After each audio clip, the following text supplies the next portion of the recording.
బొల్లం మల్లయ్య యాదవ్ గారు మాజీ ఎమ్మెల్యే ఈరోజు ఖండ కవరంతో మదమెక్కి బలుపుతోని ఈరోజు సీఎం గారిని గౌరవ ముఖ్యమంత్రి వర్యులు రేవంత్ రెడ్డి గారిని నడి రోడ్డుపై ఉరిదీయాలని చెప్పి ఖండ కావరం ఎక్కి మదంతో మాట్లాడుతూ ఉన్నావు.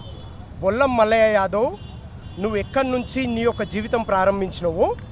కాంగ్రెస్ పార్టీ గురించి నువ్వు మాట్లాడిన మాటలు ఈరోజు యావత్తు తెలంగాణ రాష్ట్ర ప్రజలందరూ కూడా చూస్తూ ఉన్నారు. ఖండ కావరం ఎక్కితే కళ్ళు కనిపించకపోతే ఎక్కడన్నా పోయి సావండి. ఇలా తెలంగాణ రాష్ట్రంలో తెలంగాణ గౌరవ ముఖ్యమంత్రుల గురించి, కాంగ్రెస్ పార్టీ గురించి, నీ ఇష్టం ఉన్న నీ కన్న తల్లి, నీకు జన్మనిచ్చినటువంటి కన్న తల్లి గురించి ఈరోజు మాట్లాడతావా?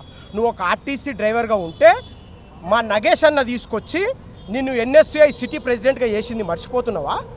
మదం ఎక్కి బల్పుతోని ఖండ కావరంతోని సీఎం గారు అనునిత్యం పనిచేస్తూ ఉంటే, ప్రజల మధ్యలోనే ఉంటూ రాష్ట్రాన్ని నడుపుతూ ఉంటే సోయిలేని మీరు కాళేశ్వరం మీద అదేవిధంగా నిధులు ఉన్నాయని చెప్పి ప్రగల్భాలు పలుకుతూ బీఆర్ఎస్ ప్రెస్ మీటు మీ గులాబీ మీడియాను పెట్టుకొని అంగరంగ వైభవంగా మా రాష్ట్రంలో కాంగ్రెస్ పార్టీ ఈరోజు సుభిక్షంగా ప్రజల మధ్యలోనే ఉంటూ ప్రజలతో కలిసి ఉంటూ ఇక్కడ ఉద్యోగులను, నిరుద్యోగులను, కర్షకులను, కార్మికులను కాపాడుకునే విధంగా ఈరోజు ప్రభుత్వం ఉంటే దానికి ఇలా బొల్లం మల్లయ్య యాదవ్ సీఎం గారిని నడి రోడ్డు పైన ఉరిదీయాలని చెప్తావా?